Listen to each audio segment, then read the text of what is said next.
Hey, well, it's the Barley Boys, Gary and Pat.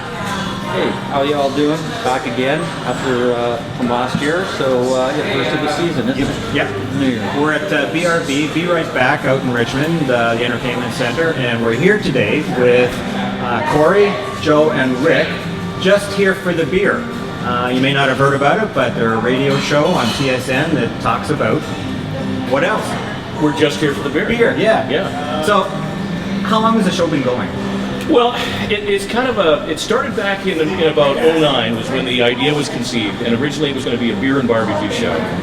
And we missed the barbecue budget cutoff, so we just decided, screw it, let's just do a beer show. And Rick, my co-host and colleague here, his former business partner, the late great Colin Jack, Rick was the business side of the thing, and Colin was more of the front man. Yeah. And we decided, hey, I like beer, and I like barbecue, and I like Colin, and let's just get together and do it. So we basically teamed up. We started in 2010. We started in, I want to say, September of 2010. Yeah, that's right. On another radio, CL 650 at the time. Yeah.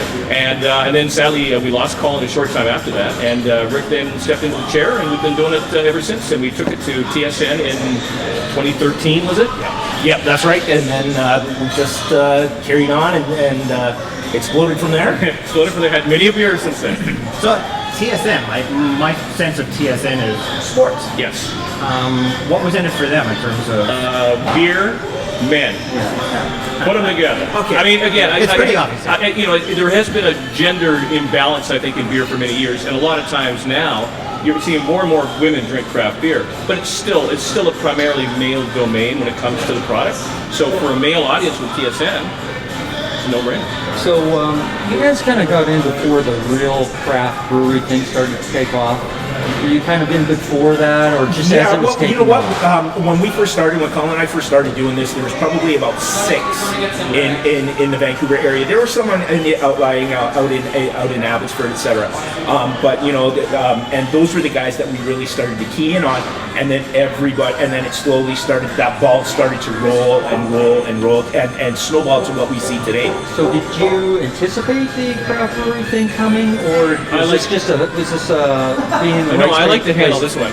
Craft beer happened. We were doing a beer show and craft beer happened. All of a sudden we went, I guess we're doing a craft beer show now. It was originally Molson Labatt was what I was thinking.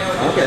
And we actually had Molson Labatt in early shows. And then this whole craft thing, as Rick said, you saw the explosion a few years back. And I mean, now we're at 100 plus breweries in the Lower Mainland, or in British Columbia, I should say. So we've become more craft-ish, but it's still, we call it, it's a beer show. And beer is beer. And whether it's high-end craft or whether it's, mass-produced canned stuff, it's still beer, and we're still business people. And if you want to spend your money, we'll take it. Great.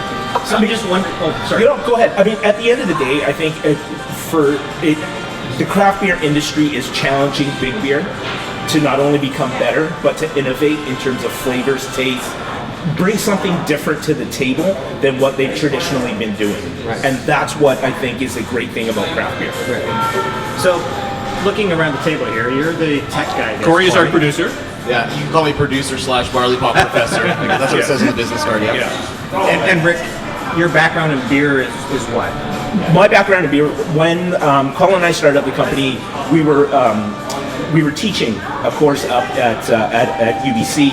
And what we ended up doing is we went around and we started interviewing brewmasters, et cetera, and then doing sort of what you guys are doing, and going in and watching and seeing what was going on and sort of getting our background in that. And then it's just evolved from there, right? And yes, I'm a beer expert, but I'm not a Cicerone, which is a certified beer expert, and essentially you get tested to do that. If you see a lot of people in the industry, they've got a huge background in beer, but are not necessarily Cicerone. So it's a great piece of paper to have up on your wall and a great background to have. But for me, what I want to do and what I want everybody out there to do is to get out and try something different. Don't always go into whether it be your local liquor store that's craft centric or big beer centric. Don't always look for that stuff that comes in the 18 pack. Go look for those 650 ml bombers. Go look for that Grolsch style with the lock top. That's something that is going to challenge not only your flavor, but challenge your perceptions of what beer actually is. Because beer is, I mean, just like wine now. People, like you talk about Cicerone as opposed to a sommelier. Sommelier, exactly. And there's so much variety. And now you pair beer with dinners. So we've done in our classes. We've done a night where we've done beer and food pairing. where we've had students come in with different whatever, whether it be appetizers, whether it be things that they've cooked themselves with beer, and then we've tried it with several different beers. What works for me is not necessarily going to work for you, but We're at a cask event, by the way. Thanks a lot. That's great. I was just going to say, it's one of the hazards of the industry. Sometimes there's a lot of background noise. Keep going. and again, so that's one of the interesting things is having people try something different. Obviously, I love to cook, I love to eat, and being able to do things with beer has just been the genesis of that. You know the funny thing, or just watching and listening to you talk, I mean, you're pretty passionate about this. Well, we've been involved in it for so long. We've seen it grow, and I don't want to say it's like your child. It's not my child, but I just love seeing the different things that are going on out there. The innovation we've seen. For example, Red Truck was one of the first companies that have been on board with us from day one. To see them go from what they were doing, where they were strictly draft, to where they are now, where they've got that beautiful production facility down in the Brewery Creek area, and just to see that happen, it to me is just incredible. That coming from a business background, that's just beautiful. Especially the location, right in Brewery Creek. And the history of it, right? And again, I mean, I was working with Red Truck recently to write their tour script. And it's just so ironic that the back wall of their brewery actually borders what was then Brewery Creek, back in the late 1800s. And to see it come full circle, as Rick says, and to see the whole scene. I mean, the thing that we like to joke about is that there literally is something. I mean, if you want gummy worms in a beer somewhere, I'm sure someone will make it, because there's no lack of variety. 49. And there's no and there's no. We love P49, and there's no lack of people out there. I mean, I've completely changed. I used to steal my dad's Molson's when I was a kid. And that's probably the first beer I ever had. Now I can't drink anything that's not hoppy. And that's something that in the last while, working with this clown, that we've able to experiment with newer beers. And he used to always try and talk me down when I go, I'm not trying hops. He'd go, Joe, give it a shot. I did. No, I love it. And again, the genesis in the Pacific Northwest, where we went from that very high hop content to now we're seeing ISAs to now the beer that we have in front of us is what, 32 IBUs. So you've got a huge variety there, and that's what we love to see. So we've been around the table. Joe, Yes. you're sort of part of this. Yep. No, I mean, that's a question. Oh yes, yeah. Well, my part of this was, again, I'm a radio guy. I've been a radio guy all my life, and when it came time to look to do a radio show, and we decided we were going to do something beer-ish. I knew Colin. Through Colin, I got to know Rick, but it just seemed like he was a natural guy. I can do the announcing part. I can do all the intros and the extras, but I don't know dick about beer. So I just thought, well, he does, and that was Colin Jack. And of course, now that's been, Rick has replaced him beautifully. So that's kind of my part of it. I'm like the radio side of it, and Rick is the beer side. Yeah, and it sounds like you say, your tastes have evolved ever since you started this radio show. Absolutely. You've gone from Molson's Guy to now IPA or nothing, or pretty much. Yeah. And the even weirder part of it is that I'm a vodka drinker. So this became sort of a business opportunity for us, and we've done well with it. I still enjoy my vodkas, but no one wants a vodka show. If anybody out there is thinking, maybe, hey, I'll take a vodka show, I'm your guy. Let me know. Yeah, with a lot of distilleries in town. There's a nice stuff. There's the evolution there. Now, let me ask you a question. Sure. What do you guys think of? Have you done any segments yet on beer cocktails? And have you had a chance to enjoy a beer cocktail? To be honest, I mean, we're pretty green at this. We just started this in May of this year, or last year, basically. I think we've been to 6 or 7 places, and we're still learning as we go. I was saying to somebody earlier, we've got to figure out how to get all this content into sort of a fairly short video so that people will watch it, because people's attention span is pretty limited these days. So yeah, I mean, there's so many places we can go, but also keeping up with the brand new breweries too. We go to 1, 2 more open up. How are we going to stay ahead of them? We just can't, basically. But that's another interesting way to go. Talking to somebody, a friend of mine, his son is trained to be a Cicero. I'd like to talk to him too, get his background and kind of where he wants to go. So there's so many avenues you can go in this particular industry, not just the beer, not just the people. We find that with smaller breweries, though, it's mostly it's really labor intensive. So they're having a hard time finding the time to fit us in. So we're kind of tending now towards more of the little larger places like the Big Rock and Red Rock, and talking to those people. But we have found that it's difficult to find time to talk to the Dones and the Dogwoods and the smaller guys.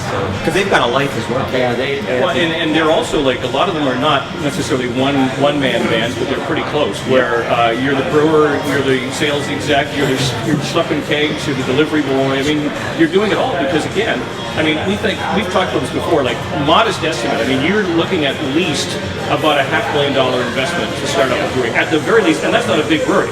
That's just at the very least. That's on the nano side. That's on the nano side. So all of a sudden, let's say, like for example, the Dones, they're great guys, and you know, I mean, they've got a pretty decent investment in what they're doing. They're making great beer, but obviously, until the profits start rolling in big time, you know, you can't afford to expand. So I admire those people so much. But you know, and again, we've seen that evolution on the nano side and you look at the guys at Powell Street, right? They started out where Doane was, or right where Doane's location is right now, and they've just moved down the street in order to expand that, right? Because they were going through that, you know, we'd brew, we'd sell out, we'd brew, we'd sell out, we'd brew, we'd sell out, and eventually you get to that point where, okay, well, we need to bite the bullet in order to take that next step and be able to brew continuously so that we're not hitting that sellout point on a regular basis. I must tell you a story. The brewery will remain nameless, as will the person involved, but he's a buddy of mine. And one day he starts working for a new brewery, and he phones me one day and he goes, "What are you doing, Joe?" And I go, "What's the problem?" He says, "Well, I'm out hiring. I've been hired to do sales for these guys. I'm out trying to introduce the beer, but they can't keep up with demand. They're at max capacity already. So what is the point of me going to a new account saying, do you want to try brand X?" And they go, "Yeah." "Oh, okay, but you can't have it for 3 months because we're behind schedule." So that's the other problem, is that a lot of these places are making great beers, but they achieve maximum capacity the minute they basically open their doors, and there's no revenue come back the other way back, so they can't afford to expand.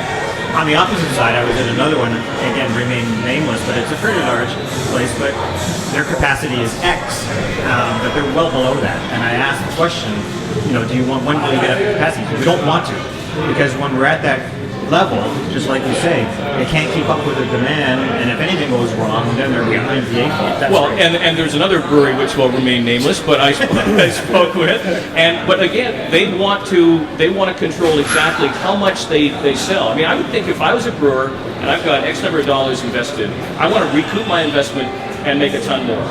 Not everybody has that philosophy. They want to keep it unique. They want to keep it in demand, and they want to keep it quality control. So I admire that. That would not be my business model. That would not be our radio show business model. No, but again, based on everything that's going on out there, you might have to do something a little bit different to differentiate yourself and pull you away from the rest of the pack, right? That might be what they're looking at. And I think based on where craft beer came from and that perception that everybody had, where it was like, now, again, right, you're bringing something that is much more flavorful, much more quality to the table and to the town, and I think that's the genesis and what we see here in the Lower Mainland. I think that, and in BC, that's what people want.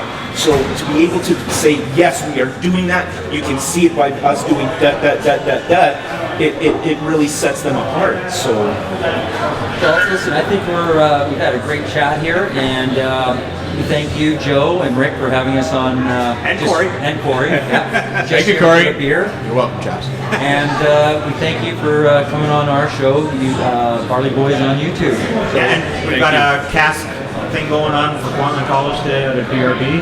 Thanks for having us on the show. And thanks for having us on your show. Thank you. Mutual thanks. Cheers. Cheers.